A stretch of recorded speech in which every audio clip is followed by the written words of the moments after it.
What would you do if your neighbor turned your front yard into her personal racetrack, flattening your prized garden with a smug grin? For me, it wasn't just a hedge she destroyed, it was my peace, my pride, and my patience. This is the story of how I fought back against the neighborhood tyrant and turned her arrogance into her downfall. I swear I'd never screamed so fiercely in my life until that morning when Karen's SUV roared over my hedge like a monster truck tearing through a demolition derby, coffee in one hand, phone in the other, smirking as if crushing my garden was her morning cardio.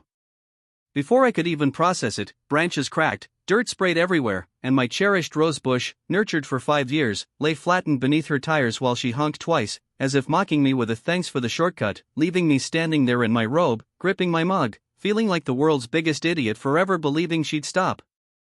That moment seared into my mind like a branding iron, my jaw clenched, my blood surging with a rage I'd never known. In that instant, with neighbors peeking through their blinds and me standing on my ruined lawn, I silently vowed this war had just begun, and Karen would rue the day she decided my hedge was her personal racetrack. That morning spiraled from absurd to maddening in seconds as I sprinted barefoot toward the wrecked hedge, shouting words that would make sailors wince, only to see Karen lower her window halfway and casually remark that I shouldn't plant things so close to the street before speeding off around the corner, leaving tire tracks, scattered leaves, and a neighborhood stifling laughter at my expense. The fury and humiliation knotted in my chest, making it hard to breathe as I stared at the wreckage, replaying every smug second of her face in my mind. It hit me that this wasn't the first time, not even the 5th. It was her daily ritual now, her free pass to save 2 seconds by cutting through my yard, as if stop signs and basic courtesy applied only to lesser mortals than Queen Karen. I tried kindness before, leaving polite notes on her windshield, begging her to stop, only to find them crumpled in my mailbox later. I tried reasoning, explaining the time and money I'd poured into that hedge. But Karen had a knack for twisting logic into knots, laughing and saying, "If you love your plants so much, chain them down." Every attempt at peace had failed, leaving me on my porch each morning, watching my hedge die a little more, my sanity unraveling thread by thread, until that morning finally broke something inside me. Later that day, after cleaning up the devastation and feeling the sting of another loss, I sat on my porch, staring at the barren space where my greenery once stood, a smoldering ember of vengeance growing in my gut. Neighbors passed by, pretending to sympathize, but I caught their smirks, their whispered bets on when I'd finally snap for good, and it only steeled my resolve. I decided I was done playing defense. Karen had made this a game, and now it was my turn to rewrite the rules. As the sun sank lower, 1,000 half-baked plans raced through my mind, each wilder than the last. What if I parked my car there to block her? She'd probably ram it without flinching. What if I laid a fake spike strip? She'd laugh and drive on. What if I recorded everything and called the police? They'd likely call it a civil matter and do nothing. No, none of that would stop someone like Karen. She thrived on chaos, on knowing no one could touch her, on watching me lose my cool while she sipped her overpriced latte and sped off into the sunset. I needed something foolproof, a plan so airtight, so brilliantly ruthless, that it would not only stop her but make her think twice before ever pulling a stunt like this again with anyone. That night, I barely slept, my mind replaying the morning's destruction on a loop until I found myself imagining her SUV screeching to a halt, tires shredded, horn blaring as justice finally struck. My imagination turned to sketches on a notepad, crude drawings of barriers, trenches, and deterrents ranging from mildly annoying to downright medieval. Every idea felt too small or too risky. But one thought kept shining through the darkness: the problem wasn't just Karen's car, it was her arrogance. The only way to win was to strike her pride where it hurt most, to outsmart her so thoroughly she'd never recover from the shame. As dawn crept in, I stood outside, staring at my hedge like a commander surveying a battlefield, seeing not just plants but the front line of a war I didn't start but had no choice but to fight. Karen thought this was just overgrown shrubbery. To me, it was sacred ground, and after what she did, I was ready to weaponize every inch of it. My fists tightened as I swore this was the last time she'd get away with it. The next time her SUV crossed that line, it wouldn't just crush leaves, it would trigger the first strike of a plan so flawless, so deliciously cruel, that the entire neighborhood would remember the day Karen's reign of terror ended, not with a whimper, but with a bang loud enough to shake every entitled thought from her smug head. The morning after my vow of vengeance felt heavier than any Monday I'd ever faced, not because of work or bills, but because every glance out the window showed those mangled branches like an open wound, a daily reminder that Karen had won again, and it burned me alive inside. I sipped my coffee with grim resolve, watching for her SUV like a hunter tracking prey, knowing that if I didn't strike back soon, I'd lose what little respect the neighborhood still had for me. I could almost hear their whispers drifting through the picket fences, betting on whether today I'd finally lose it and hurl a rock at her car or just stand there, helpless as always. The truth was, I'd been helpless too long, letting Karen's twisted game erode my sanity. But that ended now. By mid-morning, I was pacing my property line, measuring distances, envisioning every angle she could take to cut across my lawn again. Each scenario fueled my rage hotter. She wasn't just driving over a hedge, she was trampling my dignity, my hard work, my peace of mind. And every time she did it, she grew bolder, like a queen ruling her self-proclaimed kingdom of asphalt and stolen shortcuts. I replayed yesterday's humiliation, my robe flapping as she sped off laughing, and it drove me to grab a notepad and sketch real plans, not just wild fantasies. I wanted deterrence, traps, psychological warfare if needed, anything to make her realize cutting through my yard would cost more than she was willing to pay. My first idea was to bury bricks under the soil along the hedge so her tires would take the hit. But the more I thought, the more I knew Karen wouldn't stop until she felt real pain, figuratively, of course. She thrived on confrontation, relished every moment of me storming out to yell while she mocked me. I needed something to flip the script, make her the one humiliated, scrambling for excuses, laughed at by the neighborhood for once. But revenge wasn't my only problem. As I plotted, I noticed subtle damages I'd overlooked before: grass scarred permanently by her tires, a garden gnome decapitated by the fence, even my mailbox slightly dented from her countless clips. This wasn't one act of disrespect, it was months of war crimes against my property, and my fury reached a new peak where doing nothing felt like betraying myself. Around noon, I tested some deterrence, planting temporary poles with bright flags where the hedge once stood, hoping the visual cue would make her pause. But deep down, I knew Karen wasn't wired to respect warnings. Sure enough, as if summoned to prove me right, her SUV barreled around the corner hours later, music blaring, swerving just enough to pretend she noticed my effort before still carving a chunk off my lawn, leaving the flags quivering in her wake. My jaw dropped, fists clenched so tight they ached, and I felt a twisted mix of disbelief and awe at her audacity. This wasn't carelessness, it was deliberate taunting. She wanted me furious, helpless. That moment solidified my plan. This wasn't a polite neighborhood dispute anymore, it was all-out war, and I'd fight smart. I spent the rest of the day gathering intel, chatting casually with neighbors who'd seen her antics, collecting their stories of near misses and minor damages they'd suffered too.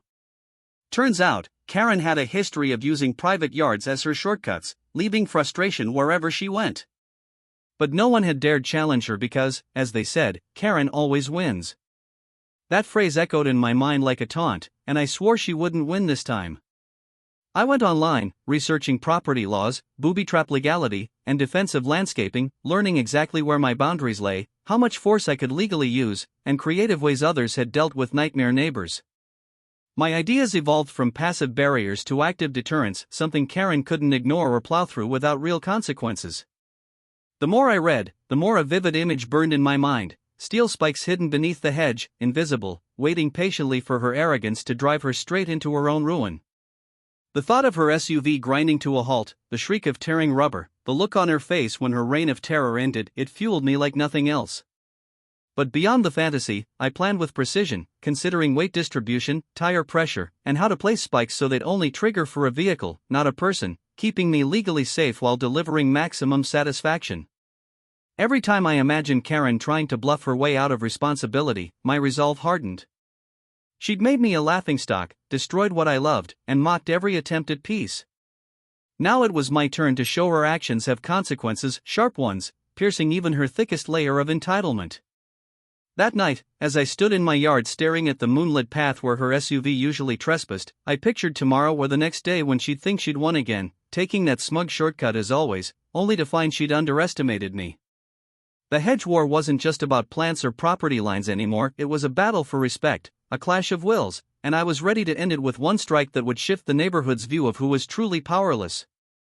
I smiled for the first time in days, the dark, knowing smile, because I wasn't the helpless homeowner anymore.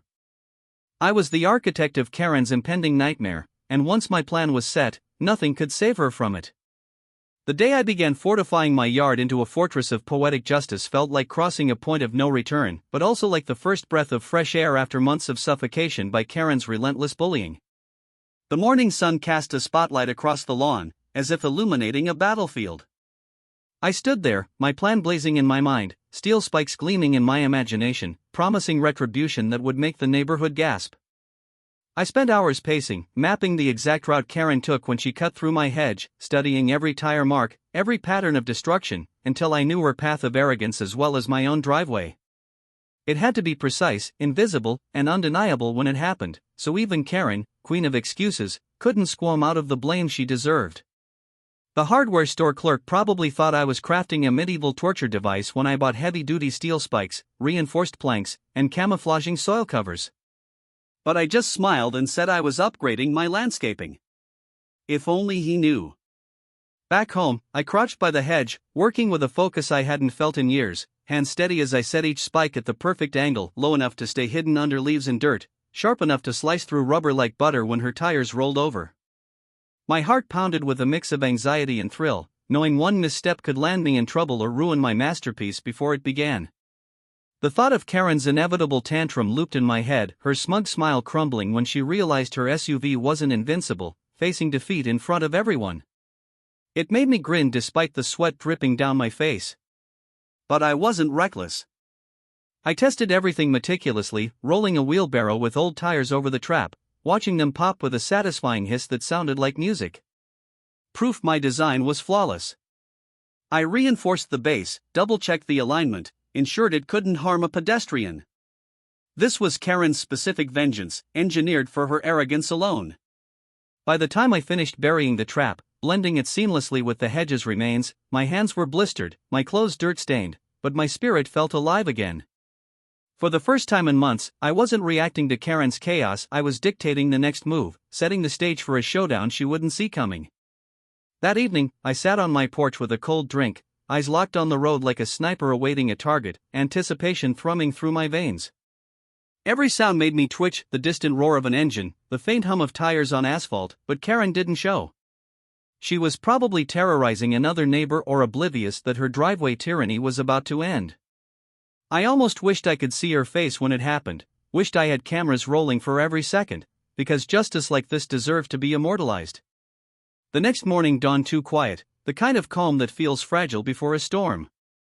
I stood by the window, sipping coffee, pulse racing as I heard the familiar growl of Karen's SUV approaching from down the block. My breath caught as she turned the corner, same casual arrogance, phone in one hand, oblivious to the trap waiting beneath the hedge line. She didn't slow down, didn't glance my way, just gunned it like always, probably patting herself on the back for another effortless shortcut. Then it happened, a deafening pop followed by the screech of metal grinding against pavement as her SUV lurched violently to one side, smoke hissing from shredded tires as she slammed on the brakes, stopping crookedly in front of my yard. For a second, time froze, and I stared, coffee forgotten in my hand, as Karen stumbled out of her car in disbelief, eyes wide, mouth flapping like a stranded fish. The scene was so absurd I nearly laughed, but I bit it back, savoring her shock. She stomped toward my porch, fury radiating like a heatwave, yelling about sabotage, lawsuits, and jail time. But behind her, neighbors gathered, phones out, recording the spectacle. This wasn't just my victory, it was public theater, the moment everyone had been waiting for, and Karen knew it. Her usual gaslighting and bullying crumbled under the weight of visible evidence, the destroyed hedge she'd plowed over a dozen times, the tire tracks leading straight into my property, and now her wrecked SUV, the final piece of a puzzle painting her as the villain. I stood calm, almost serene, explaining loudly enough for all to hear that I'd reinforced my property line to protect it from constant trespassing, that it wasn't my fault someone ignored boundaries and laws. The crowd's murmurs of agreement were like a choir singing my triumph. Karen's face twisted, torn between rage and panic, because for once she didn't hold the upper hand. She called the cops, shrieking about vandalism, but when they arrived and reviewed a neighbor's footage, the truth was undeniable. I had every right to protect my land, and Karen had no excuse for her actions. The officers left with a warning to avoid future conflict, but we all knew who'd been humiliated. As her SUV was towed away with 3 flat tires and a ruined axle, Karen stood on the curb, fuming, throwing glares like daggers, but they didn't land. The balance of power had shifted. The neighborhood buzzed with whispered cheers, people patting me on the back for standing up to the tyrant no one else dared confront. I watched Karen slink away, her pride as shredded as her tires, and for a moment, I thought this might be the end, that she'd learned her lesson. But as I caught her cold, furious eyes one last time before she vanished into her house, a chill ran down my spine. Something told me this wasn't over. Karen wasn't the type to accept defeat gracefully. No, this was just the start of a bigger war, one where the stakes were about to climb higher than I'd ever imagined. I thought the spike trap would be the final chapter in my battle with Karen, a clean win that would leave her too embarrassed to ever touch my property again. But I underestimated her stubbornness and thirst for vengeance. The morning after my tire-popping triumph, I woke to find my lawn littered with ripped trash bags, spilling coffee grounds and rancid leftovers across the grass, my hedge coated in a sticky, foul-smelling substance clinging to the few surviving leaves like a curse. My stomach churned with fury as I realized Karen had crept out in the night to retaliate, her payback as childish as it was vile. Holding a torn pizza box dripping grease onto my slippers, I could hear her laugh echoing faintly from across the street, a laugh that set my blood boiling, promising the war I thought I'd ended was only escalating. That day set the tone for what followed, a series of petty attacks turning my quiet mornings into battlefield cleanups. She called city inspectors, reporting fabricated violations about my fence being too close to the sidewalk or dangerous hazards on my lawn, clearly referring to the spike trap, long removed after its success. She left anonymous notes in my mailbox, threatening lawsuits, claiming emotional distress over her flattened tires, as if she hadn't trespassed repeatedly. The final straw came one evening when I found paint splattered across my garage door, a crude message reading, "Stay in your lane," scrawled in dripping red. The irony made me laugh bitterly as I scrubbed it off, teeth clenched. Each new act didn't just fuel my anger, it sharpened my focus, pushing me beyond defending my property into seeking total domination. Karen had shown she wouldn't stop until she felt victorious, until she'd broken me publicly. But I wasn't built to lose. I started strategizing like a general, analyzing her behavior, noting patterns, realizing every move was driven not just by entitlement but by ego. She couldn't stand being humiliated, couldn't bear losing face, so the only way to end this was to crush that ego completely. I upgraded my security, installing motion sensor cameras sending alerts to my phone, not just for protection but to gather undeniable evidence of her stunts. I built a stronger fence, reinforced with thick wood and steel, but left one section deliberately lower, a baited trap for when the time was right. While fortifying defenses, I crafted my next big move, one that wouldn't just stop Karen temporarily but would devastate her reputation forever. In the meantime, I fought back in small ways that made me laugh while driving her insane. Motion-activated sprinklers soaked only her side of the lawn if she stepped near, high-pitched sonic repellents made lingering by my hedge unbearable. All legal, but maddeningly effective. Each time Karen got sprayed or jumped at the sonic alarm shriek, I felt a flicker of satisfaction, reminding me why I couldn't quit. But as weeks passed, tension built to a boiling point, neighbors whispering about the feud like it was a soap opera, betting on the next round. The turning point came at a city council meeting I attended to counter Karen's bogus complaint. She showed up, playing the victim, claiming I was an unhinged neighbor destroying her life over a few innocent shortcuts. But then, an ally from across the street stood, holding up a phone with months of footage showing Karen's SUV tearing through my hedge, laughing, even yelling, "Try and stop me," in one clip. The room fell silent as clip after clip exposed her brazen trespassing, her smugness dripping from every frame. Karen's face paled, then flushed red as she stammered excuses about angles and misunderstandings, but no one bought it. The council dismissed her complaints, warning her about harassment, and I saw real panic in her eyes, a crack in the armor of arrogance she'd worn like a crown. That victory tasted sweet, but I knew it wasn't enough to end the war. Karen would regroup, swing harder, and I needed a final act, something theatrical, undeniable, perfectly executed, that she'd never recover from. That's when the ultimate trap struck me late one night, staring at the lower fence section where she always cut through. What if, instead of spikes or sprinklers, I built a fortress around her? What if her SUV entered my property and couldn't leave, not from damage, but because I'd locked it in like a beast in a cage, trapping her pride and joy for all to see? The thought of Karen pacing, screaming, begging, while the neighborhood watched her humbled sent a thrill of dark satisfaction through me.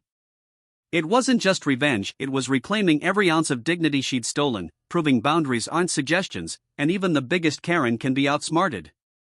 I spent days secretly preparing, gathering materials for a quick-deploy steel gate, reinforced posts, and heavy-duty locks, planning every detail to lure her into the trap. As I stood in my garage, surrounded by tools and blueprints, a strange calm settled over me. This war had taken so much, but it had awakened a side of me I didn't know existed, one that refused to be trampled. A side that would ensure the neighborhood remembered the day Karen learned some property lines are not to be crossed. The night before my grand plan came to life buzzed with anticipation, every nerve alive with dread and exhilaration, knowing what I was about to do would either end this war or blow up spectacularly. I spent hours in my garage assembling steel posts cut to size, a collapsible gate rigged with heavy-duty locks, chains, and anchors that could slam shut in seconds once Karen's SUV crossed the threshold. Every measurement was triple-checked, every bolt tightened like my sanity depended on it, because it did. This feud had consumed my life, turning my home into a battleground, my mornings into stakeouts, my evenings into cleanup after her petty retaliations. This wasn't just about a hedge or property lines, it was about reclaiming my freedom from a woman who thought the world belonged to her tires. I waited until the neighborhood slept, the moon my only witness as I set up under darkness's cover. My heart pounded with every passing car, terrified Karen might catch me and ruin the surprise. But luck held, her house stayed dark, her driveway empty, suggesting she was out or stewing over her council meeting defeat. By dawn, my trap was ready, the fence altered to create a tempting opening where she always entered, hiding a steel enclosure ready to swing shut and lock her SUV inside like a trophy in a case. I didn't sleep, pacing the porch, nerves frayed, rehearsing her possible reactions, hysterical screaming, desperate bribery, wondering how I'd stay composed when the moment came. The sun rose, and with it came the familiar rumble of her SUV, the sound that had haunted me for months, now the drumbeat of impending victory. I leaned casually on my porch rail, coffee in hand, feigning indifference as she approached. Inside, I was coiled tight, every muscle tense. True to form, Karen didn't slow, didn't glance my way, just swerved through the fence gap like it was her birthright, oblivious to the changed rules. The second her back tires cleared the opening, I moved, pulling the concealed cable rigged to the gate. Steel posts slammed into place with a thunderous clang, chains snapping tight, padlocks clicking faster than she could react. Her SUV lurched to a stop as she realized something was wrong, her head whipping around, confusion turning to horror as she saw the barrier sealing her inside my property. For a heart-stopping moment, silence reigned, just her engine idling and my breath coming fast. Then Karen erupted from the driver's seat like a volcano, shrieking my name, hurling accusations of kidnapping her car, threatening lawsuits, police, divine retribution, anything her furious mind could conjure. I stayed calm, leaning on the fence with a serene smile born from months of pent-up frustration finally released. Neighbors gathered like bees to honey, phones out, recording the queen of chaos getting her comeuppance. Karen tried everything to save face, claiming I'd built an illegal barrier, lured her like a trapper, that her SUV drifted due to mechanical failure. But the more she screamed, the more absurd she sounded, especially with tire tracks perfectly aligned with her usual shortcut, her car parked squarely on my lawn, locked in like a stubborn child refusing timeout. The sight was almost comical, her massive SUV caged in my yard, Karen pacing like a furious zoo exhibit, hair wild, face flushed, her inflated ego deflating before an audience tired of her antics. I let her rant, every word another nail in her superiority's coffin, before calmly explaining I'd taken reasonable measures to protect my land after months of trespassing, damage, and harassment. Her problem now was the locksmith and tow truck she'd need, because I wasn't opening that gate until police mediated. The neighborhood erupted in laughter, people clapping, cheering, recording to upload later, and I knew Karen's nightmare was just beginning, her reputation shredded in real time. For the first time, the power dynamic flipped completely. She wasn't the terrorizing queen anymore, she was the fool trapped by her own arrogance, humiliated before those she used to intimidate. When the police arrived, Karen was frantic, trying to spin it as if I'd kidnapped her vehicle. But the officers barely hid smirks as they reviewed neighbors' footage showing her deliberate trespass. The conclusion was brutal, I had every right to secure my property, and she had no standing. As the tow truck hauled her SUV away, steel cage still wrapped around it like a badge of defeat, I felt satisfaction so strong it nearly made me dizzy. For months, she'd made me the neighborhood laughingstock, pushed me to my breaking point, stolen my peace. But now, I'd flipped the script so thoroughly that even her venomous tongue couldn't rewrite history. This wasn't just a win, it was a public execution of her ego, a spectacle so unforgettable no one would dare cross my property line again. Yet, even as I basked in victory, a small unease gnawed at me. Karen wasn't the type to learn lessons, she was the type to plot comebacks, to stew in humiliation until it boiled into something dangerous. As I watched her storm off, vowing vengeance through gritted teeth while the neighborhood laughed, I knew this war wasn't over. I'd beaten her twice, once with spikes, once with steel, but something told me she'd return with a plan that would make everything so far look like child's play. For a few fleeting days after trapping her SUV and watching her slink away, humiliated before the neighborhood, I felt a peace I hadn't known in months. The air around my house was breathable again, free of the dread of revving tires and screeching brakes tearing through my hedge. Mornings felt almost normal, sipping coffee on the porch, basking in a war well fought and won. But that calm didn't last, because people like Karen don't retreat quietly, they scheme. It began with whispers that Karen had been seen in heated talks with a man in a suit, not her husband, not a friend, but someone with a briefcase, eyeing my property from across the street. I caught them once while watering my battered hedge, Karen gesturing wildly toward my yard as the man jotted notes and nodded gravely. My stomach sank with the certainty she was planning a legal ambush to make me pay for her humiliation. The fear wasn't that she had a case, but that her shamelessness could twist any narrative until someone believed it. A week later, a thick envelope appeared in my mailbox, a legal-looking letter accusing me of illegal entrapment, willful endangerment, and intentional infliction of emotional distress, every line dripping with Karen's delusional rewrite of history. In her fantasy, I'd stalked her innocent commutes, laid deadly traps, and imprisoned her SUV in a premeditated act of cruelty, all over an obsession with a hedge. Reading it aloud made me laugh at first, but the humor faded, knowing Karen would lie through her teeth to win. I imagined her in a courtroom, crocodile tears streaming, spinning tales of a crazed neighbor terrorizing her. Despite my evidence, I knew public opinion could be unpredictable. But legal threats weren't her only weapon.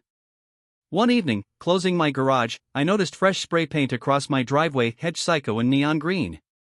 The next night, my trash cans were tipped, contents strewn down the street, and I swore I saw a silhouette duck behind Karen's SUV as I investigated. It was psychological warfare, designed to make me paranoid, to lure me into a public outburst so she could play victim again. Neighbors who'd cheered me on began keeping their distance, worried the drama might explode further, and isolation crept in like a chill. But beneath the unease was a truth I couldn't ignore: Karen wasn't acting alone anymore. A strange black SUV started idling near her driveway at night, tinted windows hiding whoever watched my house. Once, I caught a camera lens flashing in the dark, and my blood ran cold, realizing she'd escalated into a smear campaign, collecting evidence for her warped narrative.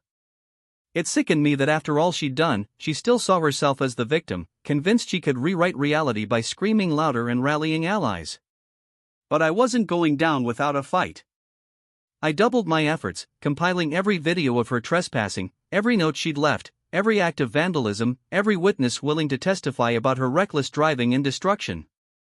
I built a case thicker than her envelope, determined that if this went to court or the media, truth would crush her lies before they spread. Yet, dread shadowed me, because Karen's knack for chaos didn't play by rules. That dread came alive one morning when city officials arrived with notices of multiple complaints against me, alleged safety hazards, disturbances of the peace, even environmental violations for traps I'd supposedly planted. It was clear Karen had weaponized bureaucracy to make my life hell. Though most claims were baseless, they dragged me into inspections, hearings, and paperwork nightmares. My home, once a sanctuary, felt like a fortress under siege. Late at night, I wondered if she'd wear me down, force me to sell, drive me out to claim victory. Then came a twist I hadn't expected, one that changed everything. A neighbor, Frank, an older man from the street's far end, stopped me one evening as I grabbed my mail. In a low voice, glancing to ensure Karen wasn't watching, he revealed she wasn't acting out of spite alone. She'd been making offers to buy properties on the block for months, aiming to assemble a deal for a shady developer promising her a big payout if she could get enough people to sell cheap. My hedge, my resistance, was a thorn in her side. Without breaking me, her deal would collapse. Suddenly, her actions made horrifying sense: the tire tracks, the laughter, the harassment, the legal threats, a calculated campaign to ruin my property's value and force me out. This wasn't just neighborly warfare, it was corruption, greed, manipulation threatening the entire neighborhood. Karen wasn't a lone nuisance, she was the spearhead of a hostile takeover, a snake striking for profit. That night, I didn't sleep, poring over every scrap of evidence, every ally I could rally, forming a new plan not just for revenge, but for absolute victory, exposing her scheme entirely. She'd dragged me into this thinking she could win by screaming louder, lying bigger, playing dirtier. But now I knew the real game. It wasn't about a hedge, it was truth versus manipulation, justice versus greed. I swore that when this ended, Karen wouldn't just lose the battle, she'd lose the war, her reputation, her deal, her fake power, everything, stripped away in one devastating blow she'd never recover from. The final act wasn't stumbled upon, it was forged in sleepless nights, clenched fists, and determination tempered by months of humiliation. A plan so precise it felt like a chess move 10 steps ahead of a player who thought shouting was strategy. I woke on the showdown's morning with an eerie calm, fear burned away, replaced by iron certainty that by nightfall, Karen would hold no power over me or this street. I'd gathered every shred of evidence, videos of her SUV mowing down my hedge, vandalism records, bogus complaints, and Frank's revelation about her real estate scheme. With his help, I'd secured proof, signed developer letters, recordings of Karen bragging about driving me out for profit, screenshots of her negotiating kickbacks. The truth was a bomb ready to detonate, and today I'd set it off spectacularly. I called a neighborhood meeting, pretending it was to discuss the ongoing drama, knowing Karen would show to defend her crumbling reputation, convinced she could outshout anyone. The gathering was in a neighbor's driveway, folding chairs lined up, the whole street turning out, eager for the feud's end. Karen arrived late, making a grand entrance in her freshly washed SUV, a smug smile plastered on as if she'd already won. She strutted to the front, pointing at me, launching into a tirade about how I terrorized her, trapped her car, spied on her, ruined her life over a hedge no one cared about. Her theatrics were as usual, voice rising, face flushed, eyes seeking crowd validation. But this time, no one nodded along. They waited. I let her rant, her words digging her deeper, until I raised my hand, silencing everything. The anticipation was thick as I turned on a portable speaker and played the first recording, Karen's voice, dripping arrogance, laughing about making that idiot neighbor crack to buy the land cheap, boasting about developer payouts. Shock rippled through the crowd. Karen froze mid-rant, face draining of color as I displayed screenshots on a portable screen, her conversations, documents linking her to the scheme, videos of every trespass, vandalism, and line she'd crossed while playing victim. It was like watching a queen stripped of her crown in real time, her bravado shattered by undeniable truth. Every denial drowned in gasps and murmurs. For once, Karen had no script, no backup, no way to twist reality when the neighborhood saw the truth laid bare. The developer's reputation took a hit, too. And when Frank stood, quiet old Frank, who'd kept to himself for years, his steady voice detailing Karen's bullying of homeowners, slashing property values, selling out the neighborhood for gain, every word landed like a hammer on her crumbling facade. By the time he finished, she was shaking, shouting incoherently, blaming me, Frank, anyone but herself. But the crowd turned on her, voices rising, telling her to leave, that she'd destroyed their trust, their peace, their community, and wasn't welcome anymore. It was a mob without pitchforks, but with enough disgust to exile her then and there. Karen stormed off, hurling threats of lawyers and vengeance, but they were hollow, a desperate scream from someone who'd lost what she valued most, power. Within days, notices revealed her shady deal had collapsed under investigation, the developer pulling out to avoid scandal, city authorities probing her complaints and harassment. Her untouchable SUV sat unused, a ghost of past battles, as whispers of foreclosure and lawsuits swirled around her house. And me? I had my life back, my hedge regrowing, mornings quiet except for birds nesting where chaos once reigned. Neighbors thanked me, apologized for not standing up sooner, said the street felt alive again now that Karen's reign was over. The victory wasn't just mine, it belonged to everyone she'd trampled, manipulated, bullied. One evening, as the sun set golden over my yard, I stood by my newly planted hedge, stronger than before, feeling a weight lift I hadn't realized was there. Karen's house was dark, for sale signs appearing, her empire of entitlement dismantled until only cautionary tales remained, whispered over backyard fences. The war had cost me sleep, sanity, and more anger than I thought possible. But justice wasn't just spikes, fences, or traps, it was truth, undeniable and final, turning a tyrant into a nobody, giving me back what Karen tried hardest to steal, peace. As I sipped my drink on the porch, watching sunlight catch the tips of my recovering hedge, I laughed quietly, not with bitterness, but triumph, knowing if anyone ever thought to drive over my hedge again, they'd think twice. This street would never forget what happened to the last person who tried.